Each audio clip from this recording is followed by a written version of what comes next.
Hello students, welcome in chemistry class. आज हम discuss करेंगे physical properties of alkyl and aryl halides. तो सबसे पहले लेते हैं बच्चों इनकी physical state, colour and order.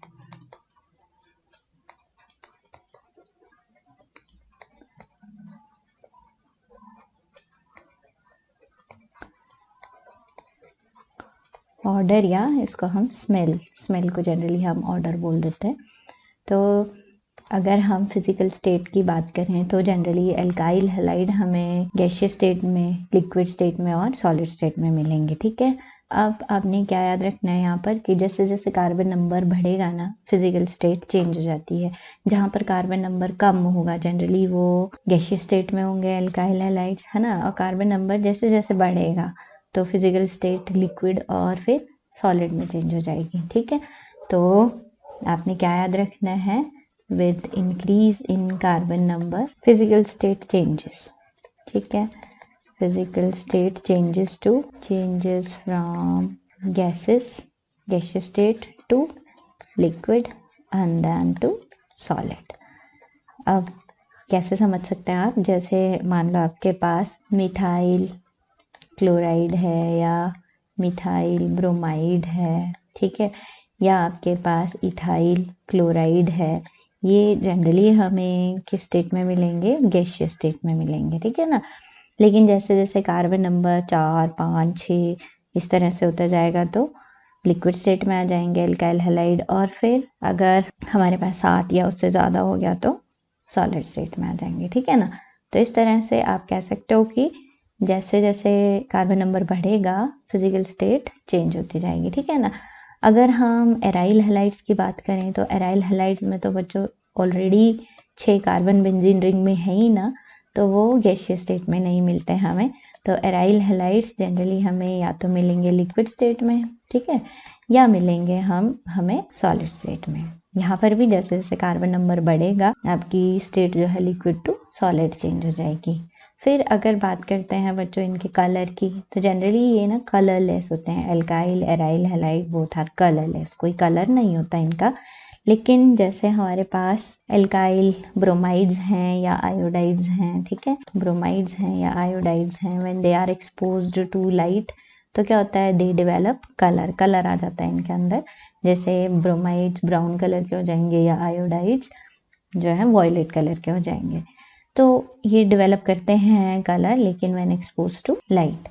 इसी तरह से अगर हम ऑर्डर की बात करें तो इनके क्या होती है, ऑर्डर या स्मेल लिख सकती हूँ मैं। ऑर्डर, ये ऑर्डरलेस होते हैं। ऑर्डरलेस मतलब इनकी कोई स्मेल नहीं होती, लेकिन जो वोलेटाइल है ना, कुछ इनमें से वोलेटाइल कंपाउंड्स हैं जो एराइल हैलाइड्स स्पेशली, वो क्या होते हैं, दे आर स्वीट स्मेलिंग। ठीक है, मतलब उनकी जो है अच्छी खुशबू होती है। तो ये तो था इनकी फिजिकल स्टेट के बारे में। दूसरा हम बात करेंगे बच्चों मेल्टिंग एंड बॉइलिंग पॉइंट। अब इनके मेल्टिंग और बॉइलिंग पॉइंट कैसे वेरी करेंगे। अब जैसा कि आपको पता ही है कि एल्काइल हैलाइड या एराइल हैलाइड कैसे बने, by replacing one hydrogen from alkane या बेंजीन। यहाँ से अगर हमने हाइड्रोजन रिप्लेस करा तो हेलोजन से, तो हमारे पास एल्काइल या एराइल हैलाइड बन गए। ठीक है, तो इन हेलोजेंस के आने से क्या होता है, एक तो इनका मॉलिक्यूलर साइज बढ़ जाता है, ठीक है, और साथ में ये जो बॉन्ड की नेचर है ना वो भी चेंज हो जाती है। ये बॉन्ड जनरली क्या हो जाते हैं, पोलर हो जाते हैं। तो इन हेलोजन के आने से यहाँ पर क्या चेंजेस आए, एक तो मॉलिक्यूलर साइज बढ़ा, और मॉलिक्यूलर साइज बढ़ने से यहाँ पर इनके बीच में वैन डर वाल फोर्सेस ऑफ इंटरेक्शन बढ़ गए। ठीक है, और साथ में जो इनकी पोलैरिटी है उसके कारण इनके बीच में आ गए डाइपोल डाइपोल इंटरेक्शन। तो डाइपोल डाइपोल इंटरेक्शन और वैन डर वाल फोर्सेस के बढ़ने से जनरली क्या होता है, एल्काइल हैलाइड्स का और एराइल हैलाइड्स का जो मेल्टिंग बॉइलिंग पॉइंट है ना इनका, जनरली क्या होता है, इनका मेल्टिंग बॉइलिंग पॉइंट जो पेरेंट हाइड्रोकार्बन है उनसे ज़्यादा होता है। ठीक है, पेरेंट हाइड्रोकार्बन मतलब जैसे यहाँ पे एल्केन था, एल्केन का H हटाया तो एल्काइल हैलाइड बन गया, तो वो पेरेंट हाइड्रोकार्बन हुए, उनसे इनका मेल्टिंग बॉइलिंग पॉइंट ज़्यादा होता है। ठीक है ना। अब अगर हमारे पास मान लो बच्चों हमारे पास जो हेलोजन है, अब हेलोजन की नेचर भी तो डिफरेंट हो सकती है। हमारे पास मान लो मैंने लिख दिया एक एल्काइल फ्लोराइड, फिर लिखा alkyl chloride, methyl chloride, methyl bromide और मिथाइल आयोडाइड। ठीक है, मतलब यहाँ पे हम कार्बन नंबर सेम रख रहे हैं और हेलोजन चेंज कर दे रहे हैं। अल्काइल हैलाइड एराइल हैलाइड के अंदर डिफरेंट केसेस हो सकते हैं ना, तो अल्काइल हैलाइड में पहला केस ले रही हूँ मैं कि अगर हम कार्बन नंबर सेम रखते हैं और हेलोजन चेंज कर देते हैं, ठीक है, तो इनका बॉइलिंग पॉइंट कैसे वेरी करेगा। तो बॉइलिंग पॉइंट में वेरिएशन याद रखनी है बच्चों आपने। जो एल्काइल आयोडाइड्स है ना, उनका बॉइलिंग पॉइंट सबसे ज़्यादा होता है, फिर हमारे पास ब्रोमाइड्स आएंगे, फिर हमारे पास क्लोराइड्स आएंगे और फिर फ्लोराइड्स आएंगे। मतलब आयोडाइड्स का बॉइलिंग पॉइंट ज़्यादा होगा। अब ऐसा क्यों? एक्चुअली जो ये आयोडाइड ग्रुप है ना बच्चों, इसका साइज़ क्या होगा? बड़ा होगा। साइज़ बड़ा होने के कारण वैन डर वाल्स फोर्सेस यहाँ पर बढ़ जाएंगे, ठीक है ना, इसलिए बॉइलिंग पॉइंट एल्काइल आयोडाइड्स का ज़्यादा होगा। मान लो अगर हम नंबर ऑफ हैलोजेंस बढ़ा देते हैं, ठीक है, कार्बन सेम ही रहने देते हैं लेकिन नंबर ऑफ हैलोजेंस बढ़ा देते हैं। मान लो मेरे पास एक है मिथाइल क्लोराइड, ठीक है, दूसरा है मेरे पास मिथाइलिन डाइक्लोराइड, फिर है मेरे पास क्लोरोफॉर्म और एक है मेरे पास कार्बन टेट्रा क्लोराइड। और अगर अब इनका बॉइलिंग पॉइंट हम चेक करते हैं तो कैसे वेरी करेगा? जो ये कार्बन टेट्रा क्लोराइड है इसका बॉइलिंग पॉइंट सबसे ज़्यादा होगा, ठीक है। तो आप क्या यहाँ पर याद रखोगे?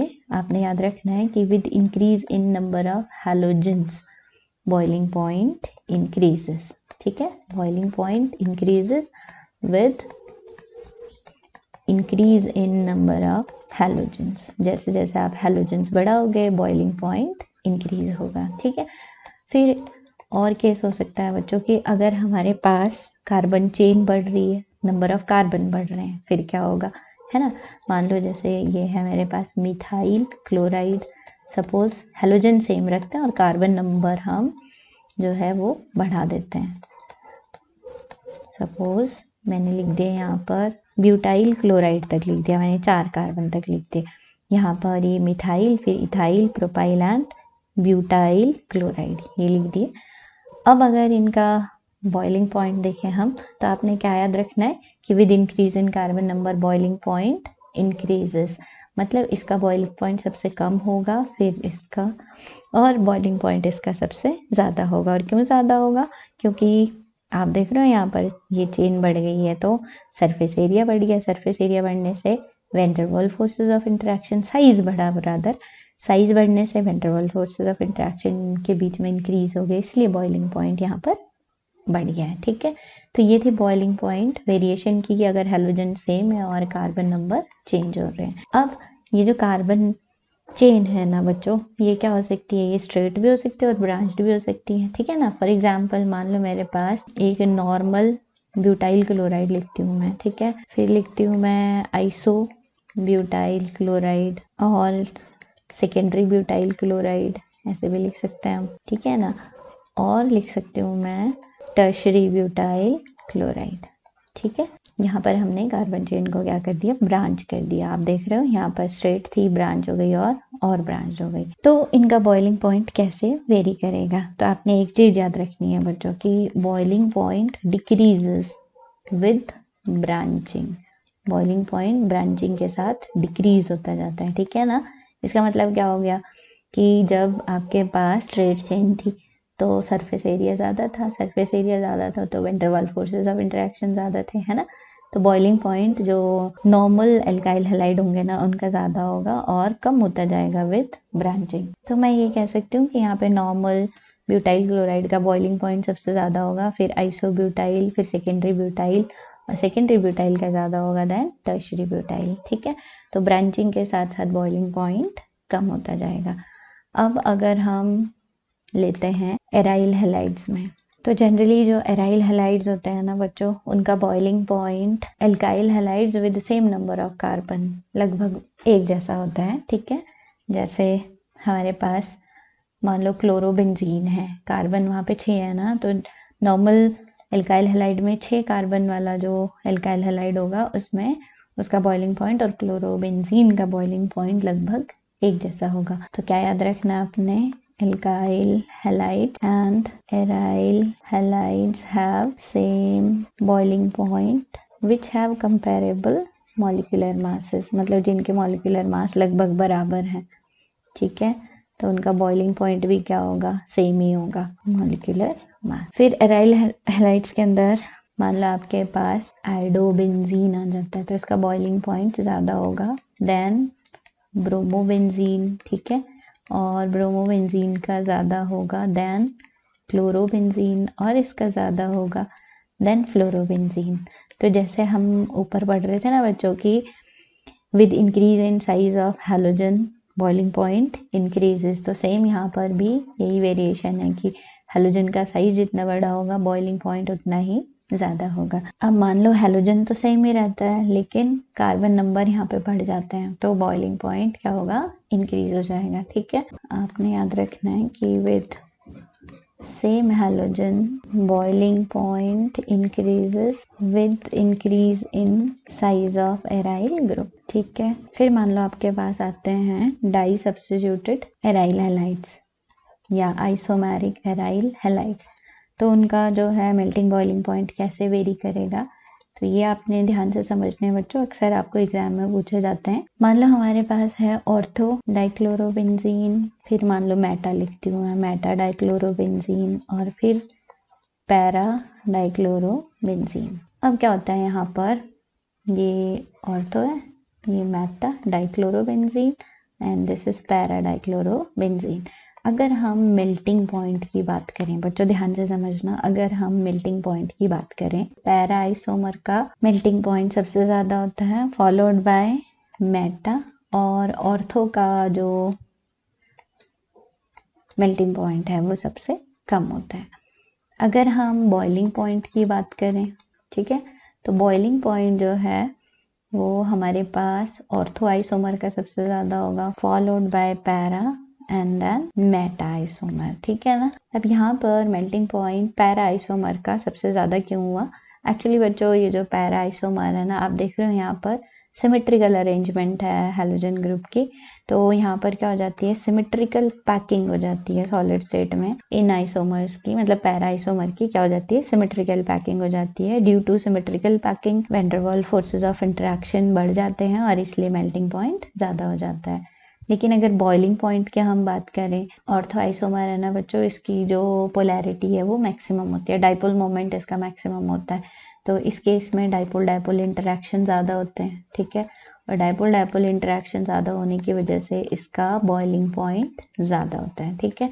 लेकिन यहाँ पर जो हमारे पास पैरा आइसोमर है और मेटा आइसोमर है, बॉइलिंग पॉइंट की बात करें तो लगभग सेम ही होता है, थोड़ा सा डिफरेंस होता है बच्चों। यहाँ पे पैरा का, जैसे पैरा का जो बॉइलिंग पॉइंट है ना वो है हमारे पास 448 केल्विन, और ये जो मेटा आइसोमर है इसका है 446 केल्विन, लगभग एक जैसा ही है, सिर्फ 2 केल्विन का डिफरेंस है, तो आप कह सकते हो एक जैसा ही है लगभग इनका बॉइलिंग पॉइंट। तो याद रखना आपने, ये तो था boiling point alkyl aryl halide का। नेक्स्ट प्रॉपर्टी ले लेते हैं बच्चों, डेंसिटी। अब ये जो एल्काइल हैलाइड्स होते हैं ना, आपने याद रखना है कि जो एल्काइल फ्लोराइड हैं, क्लोराइड हैं, लाइटर देन वाटर, मतलब इनकी डेंसिटी कम होती है, जबकि जो हमारे पास एल्काइल ब्रोमाइड्स हैं, आयोडाइड्स हैं और पॉलीहैलाइड्स हैं, they are generally heavier than water, ठीक है,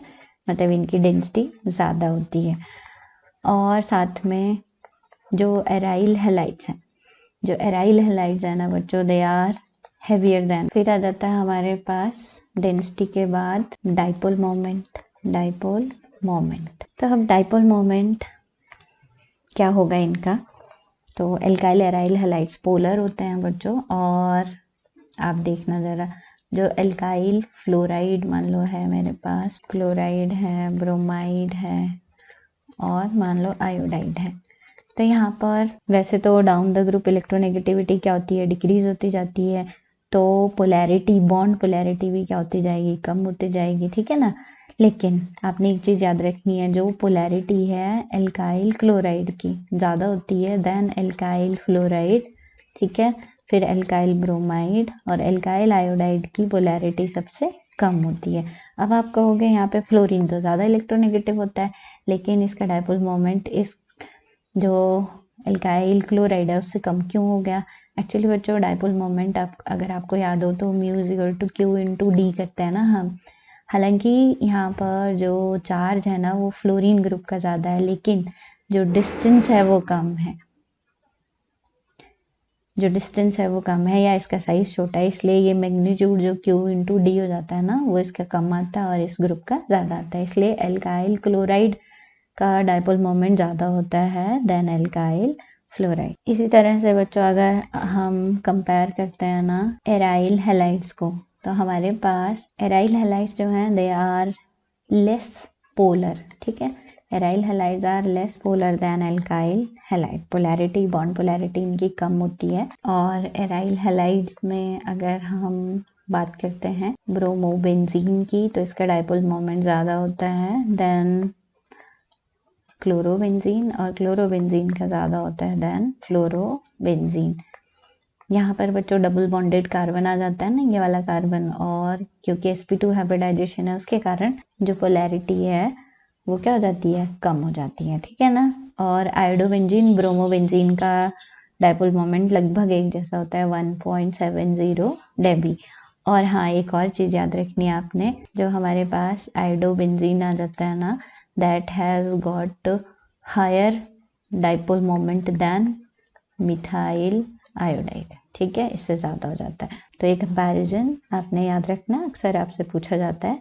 और अगर हम डाई हैलाइड्स की बात करें, ठीक है, आइसोमेरिक डाई हैलाइड्स कैसे, सपोज मेरे पास ऑर्थो डाइक्लोरोबेंजीन आ जाता है, फिर मेटा डाइक्लोरोबेंजीन आ जाता है, और पैरा डाइक्लोरोबेंजीन आ जाता है। ये आ गया ऑर्थो डाइक्लोरोबेंजीन, मेटा डाइक्लोरोबेंजीन और पैरा डाइक्लोरोबेंजीन। तो जैसे जैसे हैलोजन की डिस्टेंस बढ़ती जाती है ना बच्चों, डाइपोल मोमेंट इनका कम होता जाता है, ठीक है। तो यहाँ पर जो ऑर्थो डाइक्लोरोबेंजीन है ना, उसका ऑर्थो डाइक्लोरोबेंजीन का डाइपोल मोमेंट सबसे ज़्यादा होगा, और फिर मेटा का, और जो पैरा डाइक्लोरोबेंजीन है ना उसका डाइपोल मोमेंट तो जो है ज़ीरो हो जाता है, क्योंकि ये जो है देखो आप यहाँ पर sp2 हाइब्रिडाइज्ड कार्बन है, तो लेकिन इलेक्ट्रोनेगेटिविटी क्लोराइड ग्रुप की ज़्यादा होगी, तो इलेक्ट्रोपॉजिटिव टू इलेक्ट्रोनेगेटिव यहाँ पर इस तरह से डायपोल मोमेंट हम दिखाएंगे, यहाँ पर भी इस तरह से, और ये दोनों क्या करेंगे एक दूसरे के डायपोल मोमेंट को कैंसिल कर देंगे, और इसलिए नेट डायपोल मोमेंट ज़ीरो आ जाएगा, ठीक है ना। तो ये आ गया इनका डायपोल मोमेंट। नेक्स्ट हम बात करेंगे बच्चों सॉल्युबिलिटी, और आपने बहुत अच्छी तरह से समझनी है, अक्सर बोर्ड में यहाँ से क्वेश्चन आपसे पूछा जाता है। तो जो एल्काइल हैलाइड्स और एराइल हैलाइड्स होते हैं ना, they are insoluble in water, ठीक है, alkyl as well as aryl insoluble in water, both are insoluble in water. अब आपसे पूछते हैं वही क्यों, हालांकि ये पोलर हैं, दोनों पोलर हैं, जो एल्काइल हैलाइड्स हैं उनकी पोलैरिटी वेरी करती है इन बिटवीन 2.05 टू 2.15 डेबी, और जो ये एराइल हैलाइड्स हैं इनकी डायपोल मोमेंट वेरी करता है फ्रॉम 1.6 टू 1.8 डेबी। लेकिन हालांकि ये पोलर हैं, लेकिन they are insoluble in water. अब आपसे रीजन पूछते हैं ऐसा क्यों, कि वाटर भी पोलर है हमारे पास और ये भी पोलर है, लेकिन फिर भी alkyl aryl halides are insoluble in water, ऐसा क्यों? एक्चुअली बच्चों जो एल्काइल और एराइल हैलाइड्स हैं उनके मॉलिक्यूल्स के बीच में आपस में van der Waals forces of attraction है, या उनके बीच में डायपोल डायपोल मोमेंट है ना। इसी तरह से वाटर मॉलिक्यूल्स के बीच में अपने हाइड्रोजन बॉन्ड है। अब जब हम एल्काइल या एराइल हैलाइड्स को वाटर में डिसॉल्व करेंगे तो क्या होगा, पुराने बॉन्ड्स टूटेंगे और नए बॉन्ड्स बनेंगे। अब जब नए बॉन्ड्स बनेंगे तो एनर्जी रिलीज होगी, लेकिन ये एनर्जी सफिशिएंट नहीं होती to break up the old bonds present between the alkyl halide और aryl halide and water molecules, ठीक है ना। मतलब इतनी एनर्जी रिलीज नहीं होती जितनी कि बॉन्ड्स को तोड़ने के लिए चाहिए होती है, इसलिए एल्काइल हैलाइड्स जो हैं या एराइल हैलाइड्स हैं they are insoluble in water, ठीक है। या आप सीधे से ऐसे भी लिख सकते हो कि जो एल्काइल एराइल हैलाइड है ना, हालांकि वो पोलर हैं, although they are polar but they fails to form hydrogen bond with water, hydrogen bond नहीं बना पाते ये वाटर के साथ, और इसलिए ये क्या है, they are insoluble in water. Next property लेते हैं बच्चों हम, स्टेबिलिटी। अब क्या होता है, एल्काइल हैलाइड्स, एराइल हैलाइड्स क्या होते हैं, जनरली स्टेबल होते हैं, लेकिन इनका जो स्टेबिलिटी ऑर्डर है वो वेरी करता है। तो alkyl fluorides generally most stable होते हैं देन क्लोराइड, और फिर क्लोराइड ज़्यादा स्टेबल होते हैं ब्रोमाइड से, और ब्रोमाइड ज़्यादा स्टेबल होते हैं आयोडाइड से। अब ये जो ब्रोमाइड और आयोडाइड है ना बच्चों, if they are exposed to light तो क्या होता है, दे रीगेन कलर। कैसे आ जाता है, दे गेन कलर। कलर कैसे आ जाता है, एक्चुअली यहाँ पर लाइट की प्रेजेंस में इस तरह से रिएक्शन होती है, तो यहाँ पर ब्रोमीन या आयोडीन इवॉल्व होती है, तो ये कलर्ड होते हैं, आपको पता ही है। ब्रोमीन ब्राउन कलर की होगी, आयोडीन वॉयलेट कलर का होगा। तो कहने का मतलब है कि फ्लोराइड क्लोराइड स्टेबल होते हैं, जबकि जो ब्रोमाइड और आयोडाइड हैं वो स्टेबल नहीं होते, क्योंकि फ्लोराइड और क्लोराइड ज्यादा स्टेबल होते हैं। इसलिए मैक्सिमम जो सॉल्वेंट्स हैं ना बच्चों, इंडस्ट्री में एज ए सॉल्वेंट यूज होते हैं जो, वो हमारे कौन होते हैं, alkyl chlorides, because of their stability. ठीक है, नेक्स्ट प्रॉपर्टी लेंगे हम इनकी, इनफ्लेमेबिलिटी। अब सबसे पहली बात तो इनफ्लेमेबिलिटी होती क्या है बच्चों, एक्चुअली कौन कितनी आग पकड़ता है, फ्लेमेबिलिटी मतलब आग पकड़ना, ठीक है ना, तो कौन कितनी जल्दी आग पकड़ता है, दैट इज इनफ्लेमेबिलिटी। अब जनरली क्या होता है, जो एल्काइल एराइल हैलाइड्स होते हैं ना, they are less inflammable as compare to their parent hydrocarbon. ठीक है ना, एल्काइल हैलाइड्स या एराइल हैलाइड कम इनफ्लेमेबल होते हैं as compare to parent hydrocarbon. ठीक है, इसीलिए हम, आपने अक्सर देखा होगा कि जो CCl4 है ना, that is used as fire extinguisher. अब ये जो CCl4 है, इसका कमर्शियल नाम पायरीन है बच्चों। अब ये एल्काइल हैलाइड ही है, बस यहाँ पर क्या हुआ, हाइड्रोजन आपके रिप्लेस हो गए किससे, क्लोरीन से, तो ये as a fire extinguisher use होता है। ठीक है ना, और जैसे जैसे हैलोजन नंबर बढ़ते जाते हैं ना, इसमें तो सारे हाइड्रोजन रिप्लेस हो गए हैलोजन से, लेकिन जितने ज्यादा हैलोजन होंगे उतना ही वो क्या होगा, आग नहीं पकड़ेगा। ठीक है ना, इसी वजह से बच्चों जो हमारे ट्राई और टेट्रा क्लोरो इथाइलिन यूज होता है कहाँ, ड्राई क्लीनिंग में, क्योंकि इनमें फैट या ऑयल्स डिजोल्व हो जाते हैं और साथ में ये आग भी नहीं पकड़ते हैं ना, तो इसलिए ये ट्राई और टेट्राक्लोरोइथाइलिन्स यूज होते हैं कहाँ पे, ड्राई क्लीनिंग में। तो ये हो गया हमारे पास physical properties of alkyl and aryl halides. आपने अच्छी तरह से समझना है बच्चों इनको, क्योंकि अक्सर रीजनिंग क्वेश्चन यहाँ से पूछे जाते हैं और आपके MCQs भी यहाँ से बनते हैं। So that's all, thank you.